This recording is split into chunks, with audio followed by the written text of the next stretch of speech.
Voilà, fidèles téléspectateurs de Télé Plus, bienvenue dans cette émission Place à l'invité, une émission d'actualité, une émission quand même qui vous donne les opportunités de connaître plusieurs actualités ici en République démocratique du Congo, mais aussi à l'extérieur du pays. Vous savez bien que ces derniers, il y a plusieurs actualités en République démocratique du Congo concernant l'agression rwandaise. Il y a toujours l'agression rwandaise dans la province du Nord Kivu, plusieurs localités de cette province ciblée par les groupes terroristes M23 et la RDC accuse même le Rwanda, c'est lui qui est derrière le rebelle M23. Alors, il y a eu plusieurs rencontres au niveau de la RDC diplomatie entre la RDC et le Kenya, tout d'abord avec l'ex-président Uhuru Kenyatta, mais aussi avec le président William Ruto, voulais-je dire, l'actuel président du Kenya. Il était ici, il est même à Kinshasa pour des travaux concernant tout ce qui se passe à l'est du pays pour la paix et puis pour restaurer la paix et puis tout ce qui est diplomatie, relations bilatérales entre deux pays, plusieurs coopérations sur le plan culturel et tout consort avec le président Félix Tshisekedi Tshilombo. Alors, deuxième thématique, c'est concernant l'agression toujours rwandaise, mais avec la MONUSCO. Est-ce que la MONUSCO doit partir? Oui ou non? Là, vous aurez de plus de précisions avec notre invité de cette émission Place à l'invité. Il s'agit bien de M. Dimitri Iloula Jimmy, secrétaire général de l'ANEC. Alors avec lui, nous allons un peu discuter pour parler des actualités qui se passent réellement en République du Congo, à qui je dis déjà bienvenue dans cette émission. Merci beaucoup, messieurs les journalistes. Très bien. Alors, vous avez bien suivi tout ce qui se passe aujourd'hui avec l'actualité de l'agression rwandaise en République du Congo. D'abord, étant que patriote, comment déjà votre opinion concernant aujourd'hui tout ce qui se passe en République du Congo comme agression rwandaise, parce que la RDC accuse toujours le Rwanda qui est derrière, les terroristes rwandais. Alors, vos impressions d'abord, étant que patriote. Merci beaucoup, messieurs les journalistes, de nous avoir d'abord reçus sur votre antenne. Nous sommes très heureux, nous sommes honorés au nom de notre association, structure et alliance des nouvelles élites du Congo, ANEC en sigle. Avec l'actualité actuelle, nous sommes très touchés aussi de ce qui se passe dans notre pays. Parce que pour nous, c'est quelque chose, c'est comme un corps qui est touché et que les doigts souffrent, c'est tout le corps qui est en souffrance. Alors, si une partie de notre pays est touchée, nous devrons chercher à comprendre pourquoi c'est touché et chercher d'abord l'origine de cette maladie pour nous permettre à trouver comment arriver à trouver un remède. Et ce remède serait, après une étude consistante, que là, c'est en ce moment-là qu'on pourrait comprendre et se dire non, voici la maladie et voici les remèdes. Et le Congo, c'est notre pays que nous sommes invités à défendre, à chercher le bien de tous les Congolais. Alors, il y a aujourd'hui cette actualité de l'agression rwandaise dans notre pays. Malgré le Rwanda refuse toujours toutes ces accusations contre son pays, c'est lui le Rwanda, il n'est ni responsable de tout ce qui se passe dans l'est du pays. Oui, exactement. Ils ne peuvent pas accepter qu'ils sont derrière tout ça, dans le cadre de vouloir se protéger contre les sanctions occidentales. Mais aussi, nous, d'après certains rapports de l'ONU, des Nations Unies, qui nous ont montré noir sur blanc que le Rwanda, c'est l'unique agresseur. En fait, c'est son eux qui arme M23. Et comme nous l'avons qualifié comme de terroriste, exactement, nous n'avons pas aussi droit à négocier avec eux. C'est pourquoi le Rwanda, lorsqu'il a compris que le mot que la RDC a donné aux rebelles du M23, qu'ils sont des terroristes, il devrait certainement se laver le main, c'est dire non, ce n'est pas nous qui les soutiennent, ce n'est pas nous, mais en vérité, ce sont eux. C'est pourquoi les mesures prises dans notre pays pour dire que nous ne devons pas aussi négocier avec le terroriste, cette mesure, nous l'avons saluée dans notre structure ANEC, nous avons dit non, exactement, le président de la République a certainement raison. On doit mettre fin à ces mouvements de terroristes dans notre pays. Alors, une petite question, parce que vous avez dit que non, il n'y a pas de négociation entre les RDC et les groupes terroristes M23. Alors, le même Occidentaux, il demande avec les Américains, il faut se mettre en table pour négocier. Est-ce qu'il y aura de plus de solutions? Exactement, monsieur le journaliste, pour cette question. Nous avons compris le jeu des Occidentaux et tout le monde a compris que le M23 et le Rwanda, ils ont comme parrain les Occidentaux. Les multinationaux, ce sont eux qui financent ce qui se passe aujourd'hui dans le monde. Et ils sont en train de nous obliger de négocier avec les rebelles. Pas rebelles comme voulais-je le dire, mais avec les terroristes en question. Et aucun pays dans le monde, pour sauvegarder sa souveraineté, ne peut négocier avec un terroriste. Parce que si nous revenons dans l'histoire du temps, nous allons comprendre qu'en 2013, on a essayé de négocier et voilà les retombées aujourd'hui en 2022.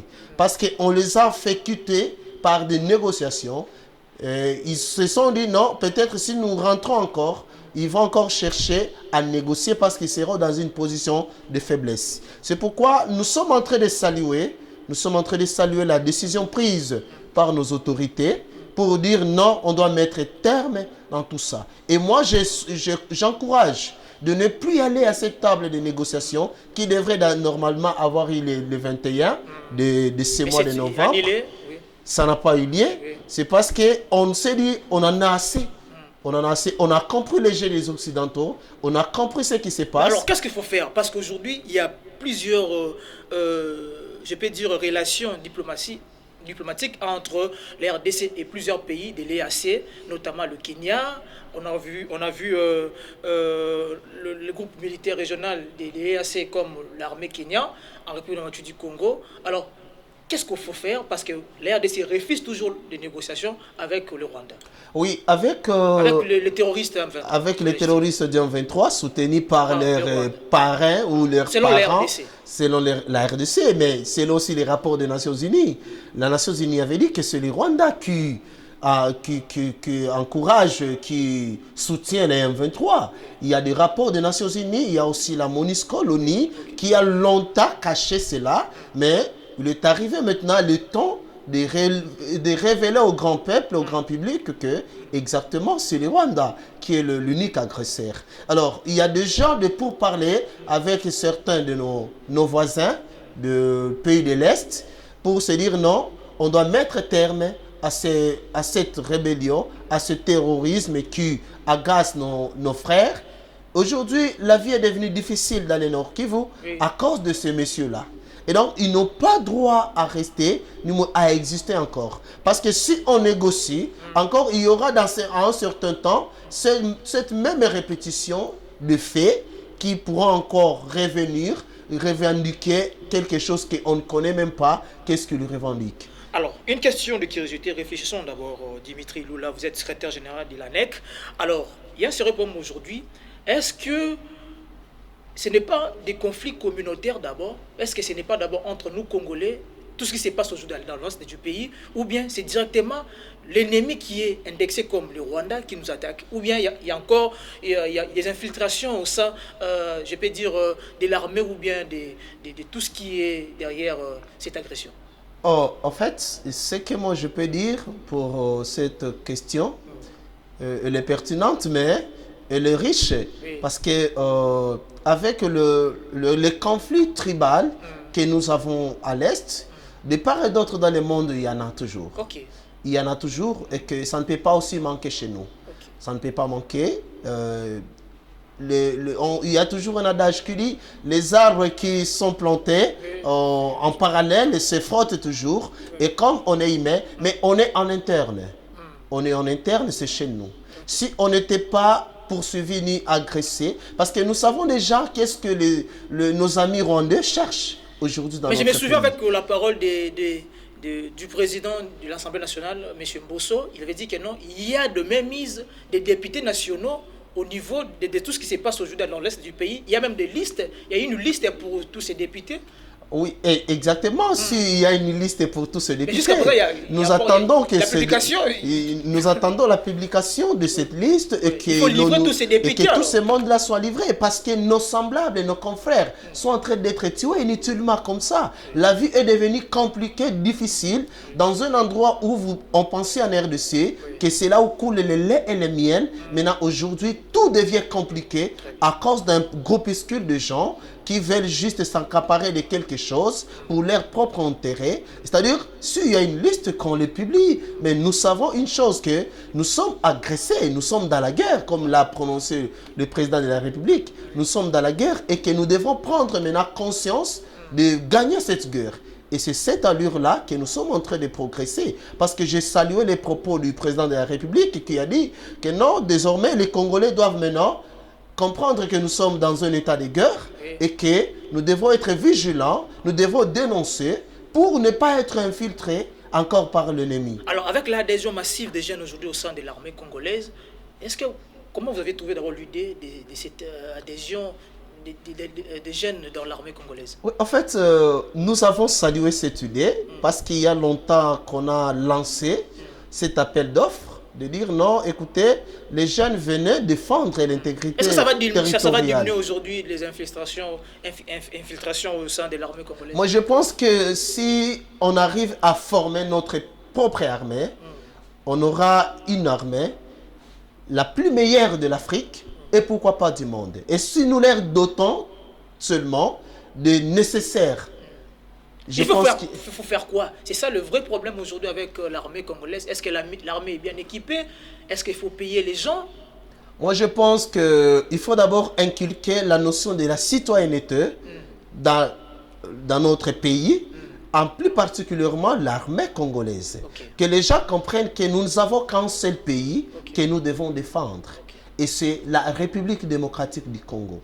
Si nous arrivons à comprendre qu'il n'y a pas d'autre pays, il n'y aura plus de traîtrisme aussi. Parce qu'on saura si une fois ces gens qui veulent nous faire affronter entre nous, peuvent dire que nous allons encore chercher les gens à qui passer. Mais lorsqu'on a été bien instruit, on a compris qu'on doit défendre notre territoire, je pense qu'il n'y aura pas assez de traîtres. Et que notre il ne faut pas se limiter juste pour la guerre, mais l'armée congolaise doit être restituée avec peut-être pour plus tard aussi, défendre aussi le sol congolais. Moi, je pense qu'avec l'histoire du temps, on a connu une armée plus forte avec le président Mobutu. On avait une armée que l'Afrique entière avait peur. Et que, parce qu'il y avait tout. Oui, il y avait tout. Et pourquoi pas ne pas construire cette armée aujourd'hui? Je pense qu'avec la vision du président Félix Tshisekedi, il est en train d'entrer dans cette profondeur des choses pour comprendre que nous devons d'abord arriver à construire notre armée pour arriver demain à nous défendre. Parce que si on a une armée forte, on aura aussi un État fort. Alors, avant d'entrer dans la thématique de l'ANEC, alors peut-être une dernière question concernant l'agression rwandaise. On a vu il y a eu plusieurs manifestations anti-MONUSCO dans l'est du pays, notamment à Ituri, à Beni. Mais jusqu'à présent, la MONUSCO résiste toujours. La MONUSCO, elle est toujours en moitié du Congo. Bon, la MONUSCO, on l'appelle comme encore mission d'observation des Nations Unies au Congo.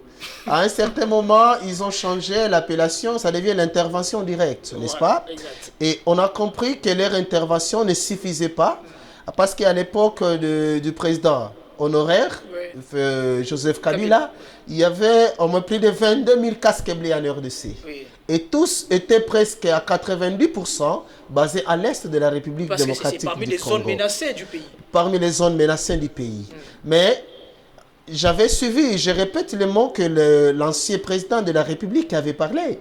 Et il avait demandé à la MONUSCO elle-même de citer juste un groupe armé qu'elle est arrivée à éradiquer. Est-ce que la mission de la MONUSCO, c'est juste d'appuyer l'armée congolaise ou bien de se battre contre l'ennemi qui attaque l'RDC? Ils avaient une mission auparavant d'observation. Très bien. Ils avaient changé pour dire non, nous allons maintenant contre-offenser. Voilà.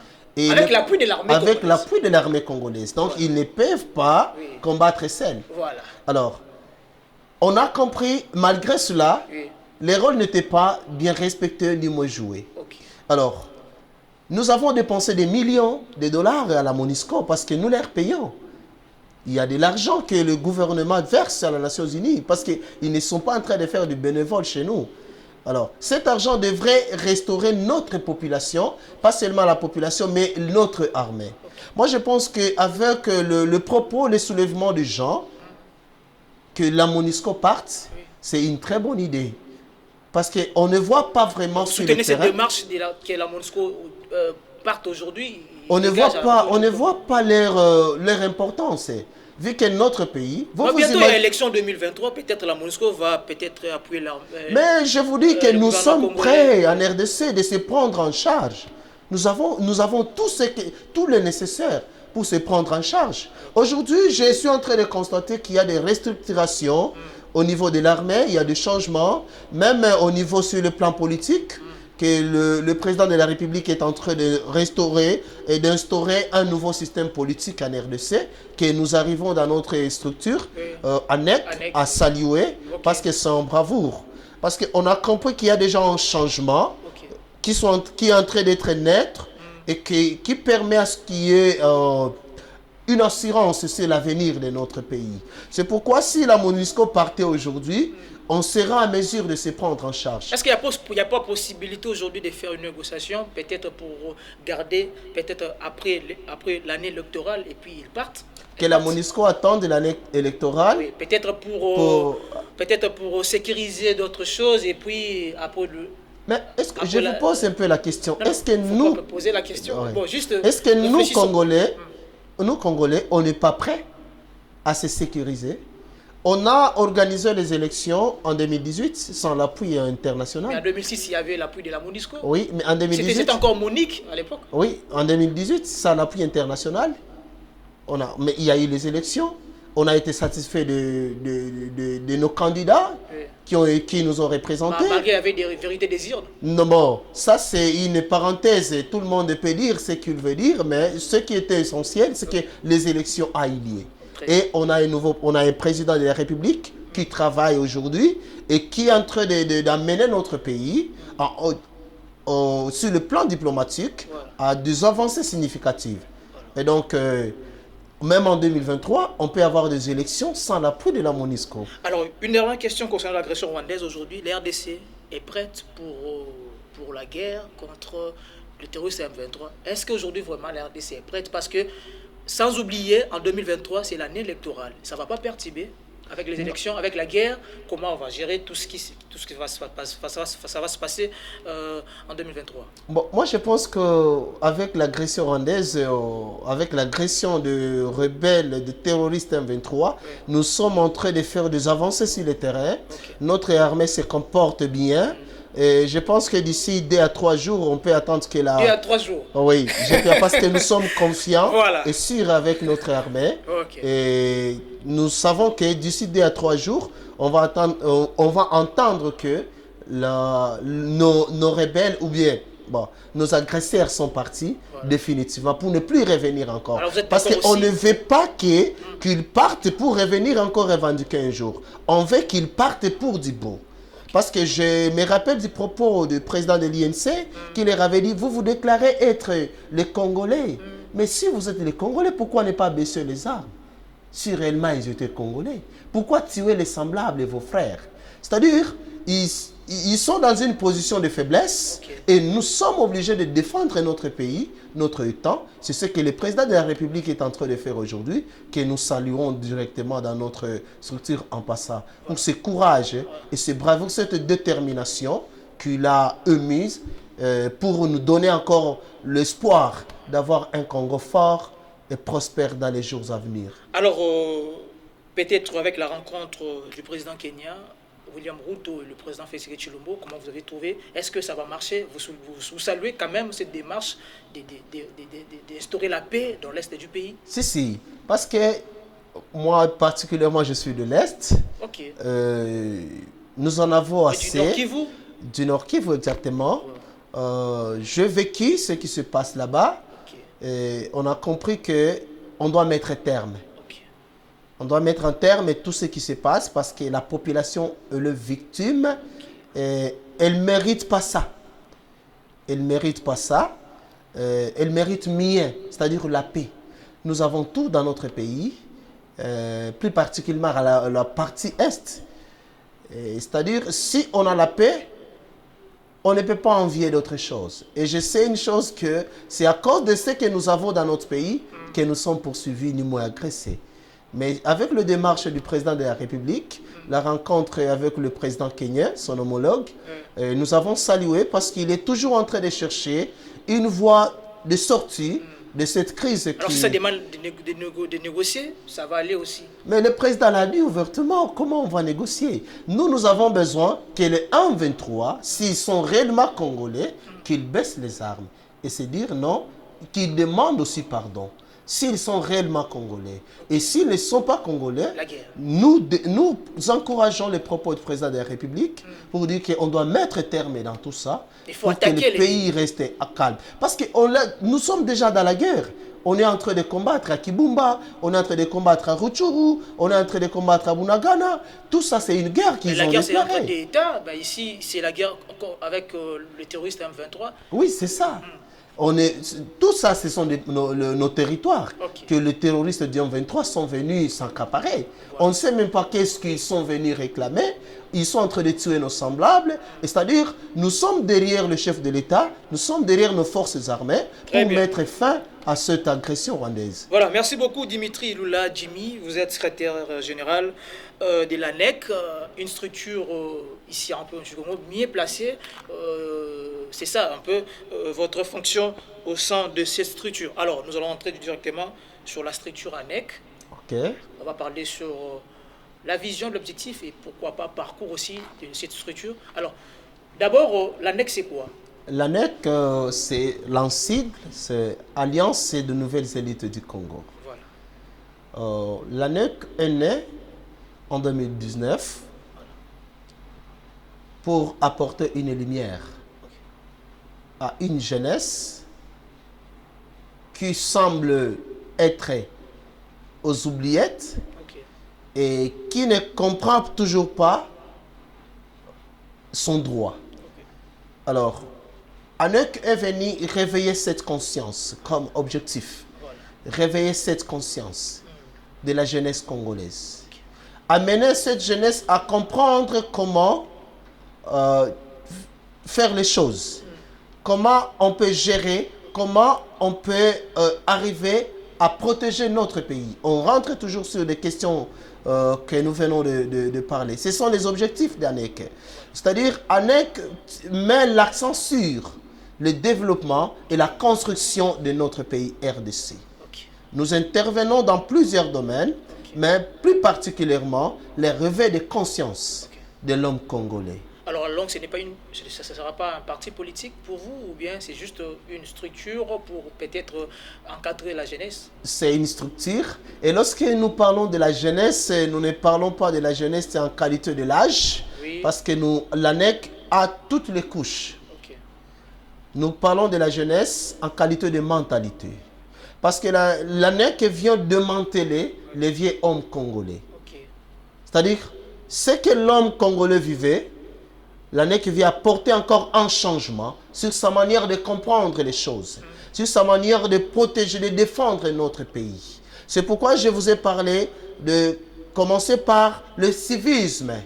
Essayer d'apprendre aux gens comment est-ce qu'on peut défendre notre pays. Et c'est ça la mission de l'ANEC. Alors, concernant vos actions, est-ce que l'ANEC est déjà sur terrain pour les actions? Si, nous sommes déjà sur terrain. Nous avons fait pas mal de choses sur terrain. D'abord, depuis 2019 aujourd'hui, on a fait la prise en charge de certaines personnes, de mini. Nous travaillons sur le phénomène Kuluna et nous connaissons les secrets pour mettre un terme à ces phénomènes qui agacent. Il y a toujours la continuité. Oui, il y a toujours la continuité. Mais ANEC travaille sur ça et nous savons qu'avec l'appui du gouvernement, on peut arriver à mettre terme. Parce qu'il y a déjà des propos qui se sont dits et que l'on nous a toujours dit que non, il y a déjà, on est en train de leur donner le travail, mais il y a toujours les phénomènes qui restent là. C'est-à-dire, on doit d'abord étudier cette maladie. Pourquoi il y a phénomène Kuluna? Pourquoi aujourd'hui, lorsque je me rappelle à l'époque de l'ancien président, lorsqu'on a battu les Kuluna, Oui, oui. c'est Opération Likofi. Opération Likofi, exactement. C'est les droits de l'homme qui s'est réveillé, qui se disait non, il ne faut pas tuer, il faut. Mais lorsque un Kuluna coupe la main d'une personne ou tue une personne, il n'y a pas le droit de l'homme. C'est-à-dire, c'est ce phénomène-là que nous sommes en train de travailler au niveau de l'ANEC. C'est une des plus grandes visions que l'ANEC a apportées. Nous avons aussi des centres d'encadrement pour permettre à ceux que les jeunes qui n'ont pas à faire, qu'ils viennent apprendre. Nous les formons, nous leur donnons des brevets en langue, en informatique. Il y a même des coupes-coutures. Il y a plusieurs choses que l'ANEC est en train de faire et depuis 2019 jusqu'au jour d'aujourd'hui. C'est pourquoi je vous ai dit, l'ANEC met toujours trait à tout ce qui cadre, ou tout ce qui intéresse la population congolaise. Lorsqu'on a compris que la population est dans les oubliettes, on a compris que la population a besoin d'une assistance, l'ANEC s'est réveillée pour dire non, écoutez, on doit venir en aide.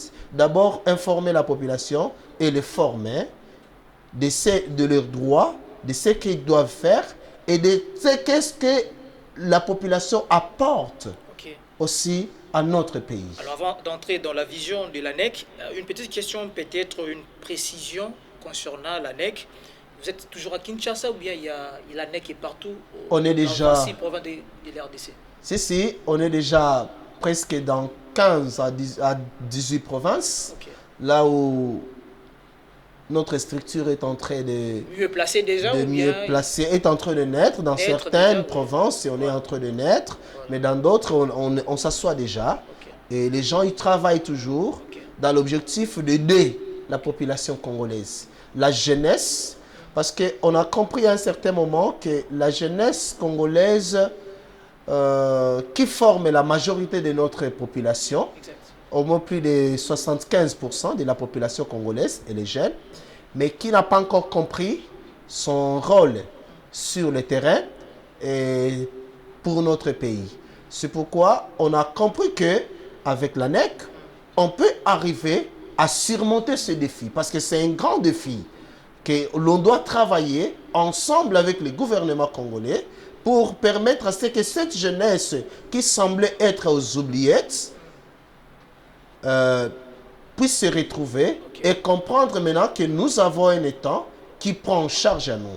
Pas seulement les utiliser les moments des campagnes électorales, mais aussi les amener à devenir un acteur politique. De comprendre que je peux aussi gérer notre pays, je peux aussi avoir une responsabilité quelconque et comment l'amener à un succès. Alors vous avez parlé de plusieurs projets ici, des centres de formation, vous êtes presque dans plus de 15 provinces en République du Congo, mais une question, les gens se posent trop de questions concernant cette structure, l'ANEC. Est-ce qu'il n'y a pas de mainmise, il n'y a pas le gouvernement derrière cette structure? Est-ce que vous êtes allié de l'Union sacrée ou bien de l'opposition, ou bien comment? Vous êtes seul ou comment?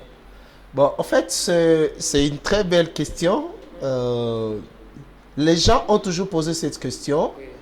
Qui est derrière vous? C'est ça. Mais nous avons toujours répondu.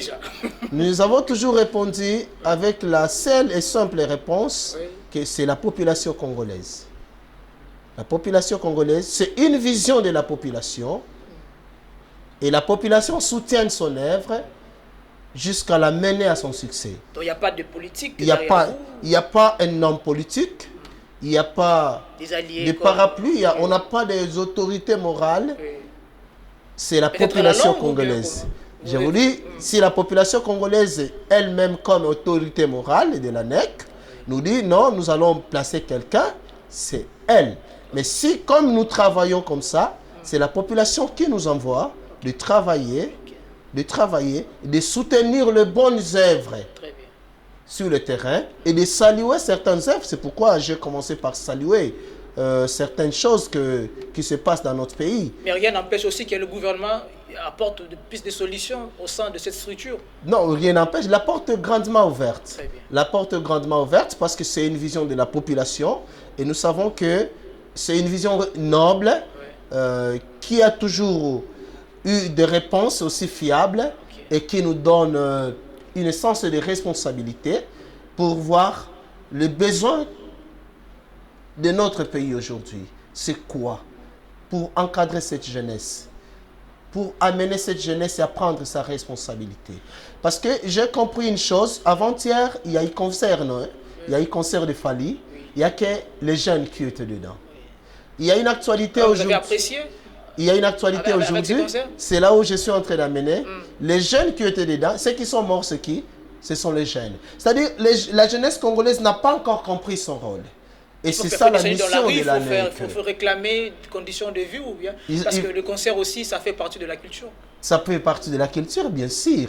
Ça fait partie de la culture. C'est pourquoi je dis, mais ce qui est important, est-ce que c'est d'abord le concert ou bien ce qui est important, c'est la vie humaine? Et de prendre conscience de ce qu'on est. Parce que moi, je suis en train de parler, ceux qui sont morts là-bas, ce sont des jeunes. C'est-à-dire, la jeunesse doit comprendre que nous avons un très grand rôle à jouer pour construire notre pays. Les vieux sont en train de passer, il y a la jeunesse qui est en train de venir.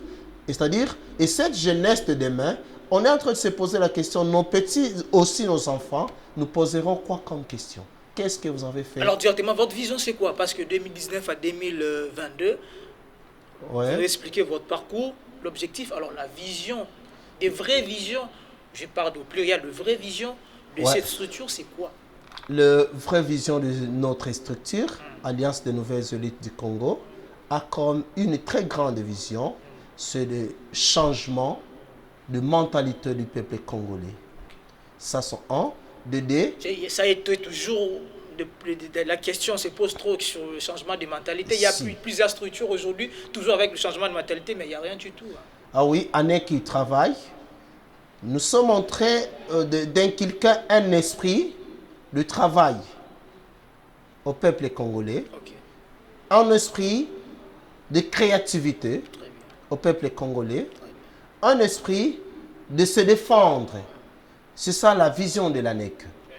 Parce que nous avons compris, ce sont des vertus qui n'étaient pas exactement mues dans la population et que l'ANEC voudrait maintenant placer afin que la population congolaise se sente maintenant à l'aise, travaille et comprenne qu'il y a déjà une lumière. Ça, c'est une lumière qui est en train de naître aujourd'hui pour permettre à ceux qui y a un changement. Parce qu'un changement commence par une personne et puis d'autres pourront prendre. Et voilà, c'est comme une nuit qu'une allumette est en train d'être allumée. C'est ça notre Congo.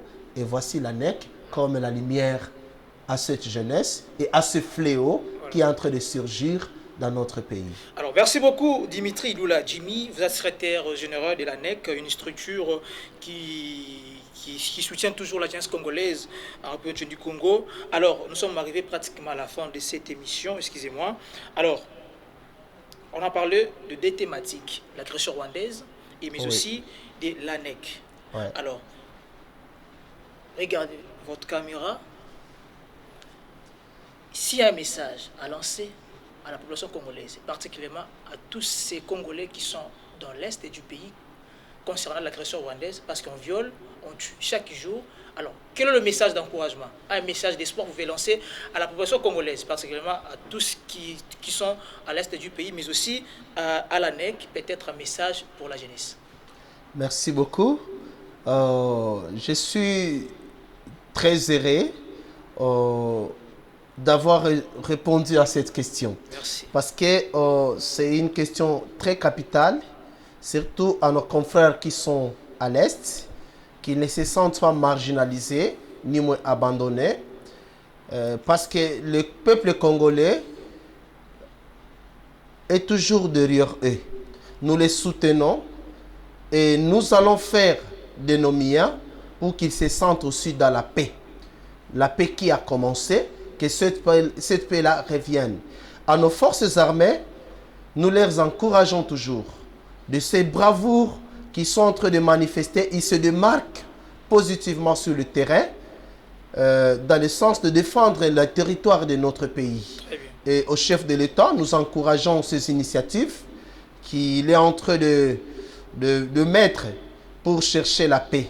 Et nous sommes, nous, ANEC, la jeunesse congolaise, l'Alliance des Nouvelles Élites du Congo, elle est toujours derrière le chef de l'État pour accompagner toutes ces bonnes œuvres qu'il est en train de faire du jour au jour. Parce que moi, je suis en train de me mettre à sa place qu'il ne dort pas. Ok. Qu'il ne dort pas et qu'il est en train de réfléchir comment trouver une solution. C'est pour dire que les gens de Goma, les gens du Nord Kivu, Ituri et Bukavu, et du Sud Kivu, doivent être sûrs et confiants que nous avons un chef de l'État qui pense à eux et un gouvernement qui réfléchit à leurs problèmes. Et nous avons une armée qui se bat à leur côté et que nous avons une victoire qui ne va pas tarder parce que nous sommes déjà dans la victoire. Et à la jeunesse congolaise, nous leur appelons d'intégrer massivement l'ANEC pour s'acquérir de nouvelles connaissances parce que nous sommes en train de créer un nouveau système de réflexion, un nouveau système de développement pour apporter une pierre à l'édifice dans notre pays. Nous voulons que la jeunesse congolaise prenne le devant, que la jeunesse congolaise se sente maintenant impliquée dans la gestion des affaires publiques dans notre pays. Merci beaucoup, M. Dimitri Lula Jimmy, secrétaire général de l'ANEC. Voilà, nous sommes à la fin de cette émission. Vraiment, c'est un réel plaisir pour moi de présenter cette émission avec M. Dimitri Lula Jimmy, secrétaire général de l'ANEC. Vraiment, nous sommes ravis de vous avoir aussi dans cette émission et puis sur Télé+. Merci beaucoup. Voilà, nous sommes arrivés à la fin. Merci à la grande équipe technique, à Christian, mais aussi à Gauthier Yanfou. Vous voyez, je suis un peu triste parce que j'ai perdu un ami aujourd'hui, vraiment. Mes condoléances à la famille, Malété, mais aussi, merci beaucoup, mais aussi à tous les amis. C'est vraiment mon ami d'enfance, Elliot Malété. Repose en paix. Voilà, nous sommes arrivés à la fin. Merci et on se retrouve très prochainement.